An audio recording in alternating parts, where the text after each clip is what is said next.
حضرت انس بن مالک حضور کے خادم تھے. اماں نے دے دیا تھا حضور کی بارگاہ میں. کہتے ہیں میں 10 سال مدینے میں حضور کی نوکری کرتا رہا, تو قریب سے دیکھا تھا نا سارا کچھ.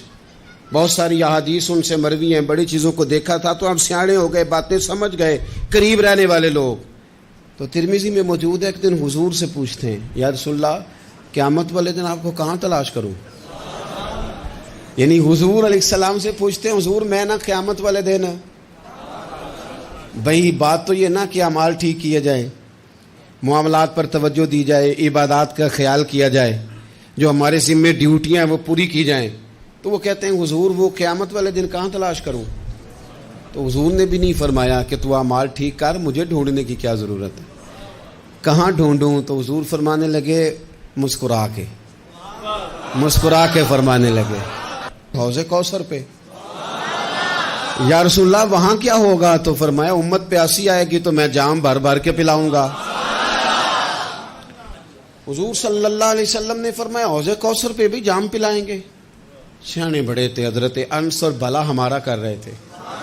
یہ حضور سے پوچھ کے نا تو ہمیں ایڈریس بتا رہے ہیں, کیونکہ حدیث روایت کر دی نا تو ہمیں ایڈریس سمجھا دیے, پتے بتا دیے کہاں پہنچنا ہے, ساری جگہ سمجھا دی. چلیں جدید دور آ گیا ہے, انہوں نے لوکیشن بتا دی کہاں کر کے نا کس جگہ جا کے سٹاپ کرنا ہے کام. یا رسول اللہ وہاں ملاقات نہ ہوئی تو حضور نے فرمایا پھر پل صراط پہ آنا. یا رسول اللہ وہاں کیا ہوگا. فرمایا امت گزر رہی ہوگی اور میں دعائیں مانگ رہا ہوں گا, رب سلم امتی رب سلم امتی, یا اللہ میری امت کو سلامتی سے گزار دے. تو وہاں آ جانا, میں دعائیں وہاں مل جاؤں گا, قربان جائیں. تو عرض کی یا رسول اللہ وہاں ملاقات نہ ہوئی تو وہاں نہ ملاقات ہوئی. تو حضور نے فرمایا پھر میزان عمل پہ آنا. یا رسول اللہ وہاں کیا ہوگا. فرمایا امت کے عمل تول رہے ہوں گے اور میں ان کے لیے دعائیں کر رہا ہوں گا. میں نہیں جا سکا کبھی بچوں کے ساتھ پیپر دلوانے, استاد کو اجازت نہیں دیتے, کہتے ایگزامینر اور آئے گا کوئی, جس نے پڑھایا ہو اسے اجازت نہیں کہ تو جا. ابا جی کو اجازت نہیں ہوتی کہ وہ ایگزامینیشن ہال میں جائے, وہاں تو کوئی اور لوگ آتے ہیں. یہ بھی عجیب سبق ہے نا کائنات کا کہ سارے تعلیم و تربیت کے اسباق بھی حضور پڑھائیں, رنگ بھی سارا حضور ہی بتائیں, اور قبر کے سوالات بھی سارے ہمیں حضور بتا دیں, اور جب پیپر ہونے لگے تو سرانے بھی کھڑے ہو جائیں. میرے عزیز ہمارا گزارا نہیں حضور کے بغیر. حضور نے ایک دن کہا تھا, حضرت ابو سعید خدری نے کہا یا رسول اللہ آپ قرآن پاک کی تلاوت کر رہے تھے, قرآن پاک بڑا سونا پڑھتے تھے نا. تو نبی کریم نے سن لیا, اب کیا کریں دلیل دیں گے تو بات مضبوط ہو جائے گی. حضور نے سن لیا تو بعد میں فرمایا ابو سعید تو بڑا سونا قرآن پڑھتا ہے, رب کے علاوہ کسی کو دکھا کے عبادت کرنی جائز ہے. حضرت ابو سعید خدری کہنے لگے سن رہے ہیں, مجھے پتہ نہیں تھا آپ سن رہے ہیں, ورنہ میں نے تو اور بنا کے پڑھنا تھا. اب تو مان جاؤ نا, جو کسے دا عاشق کو وے گالو سے دی کرد ہے 100 مکر بہانے کر کے, 100 مکر بہانے کر کے او دئی مرنے مرد ہے. تو میرے عزیز ہمارا حضور کے بغیر گزارا. اور نبی پاک علیہ السلام کے بارے میں رب فرماتا ہے وَلَسَوْفَ يُعْطِيكَ رَبُّكَ فَتَرْضَىٰ, محبوب میں آپ کو اتنا دوں گا کہ آپ اپنے رب سے راضی ہو جائیں گے.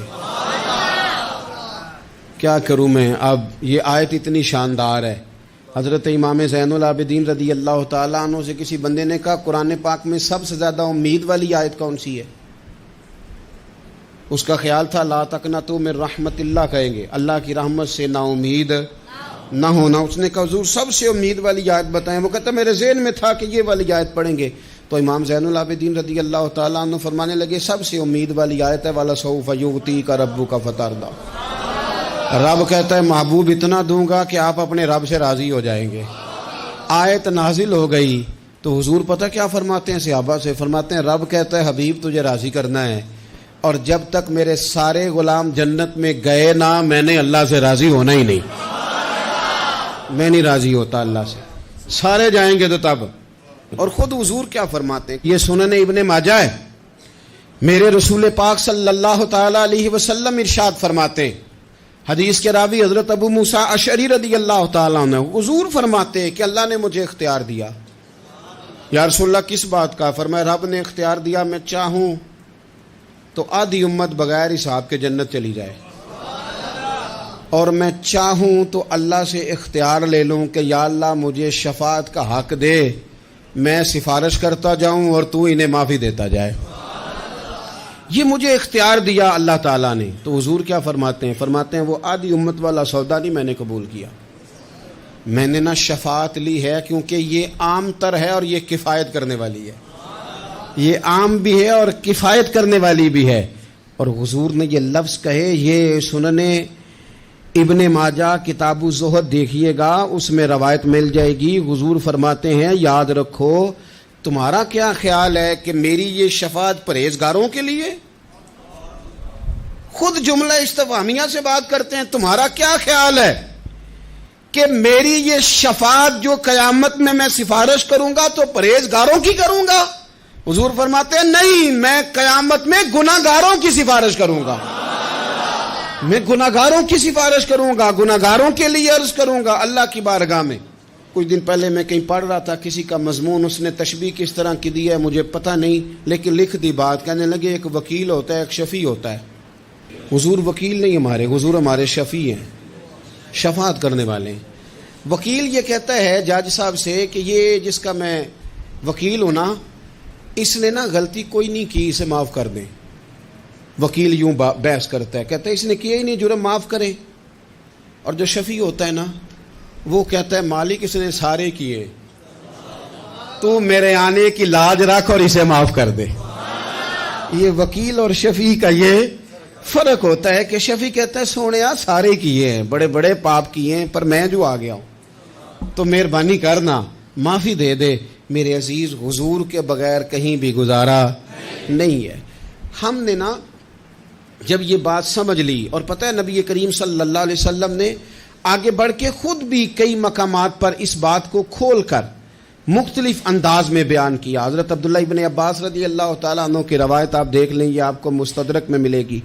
حضور صلی اللہ علیہ وسلم فرماتے ہیں قیامت کے دن اللہ تعالیٰ انبیاء کے لیے نور کے ممبر بچھائے گا، ہر نبی ممبر پہ بیٹھ جائے گا، ہر پیغمبر علیہ السلام اپنے ممبر پہ جلوہ فروز ہو جائیں گے، ہر پیغمبر۔ لیکن حضور فرماتے ہیں میرا ممبر خالی ہوگا۔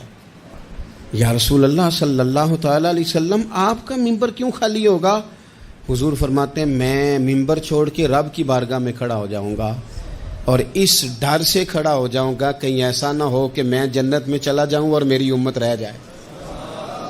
میں اپنی امت کی سفارش کروں گا، رب میری امت کی سفارش قبول کرے گا۔ فرماتے ہیں میں اتنی سفارش کروں گا، اتنی سفارش کروں گا کہ جہنم کا دروغہ مجھ سے کہے گا کہ محبوب کمال ہو گئی، آپ نے تو اپنا کوئی غلام دوزخ میں رہنے نہیں دیا، سارے آپ نے نکال دیے۔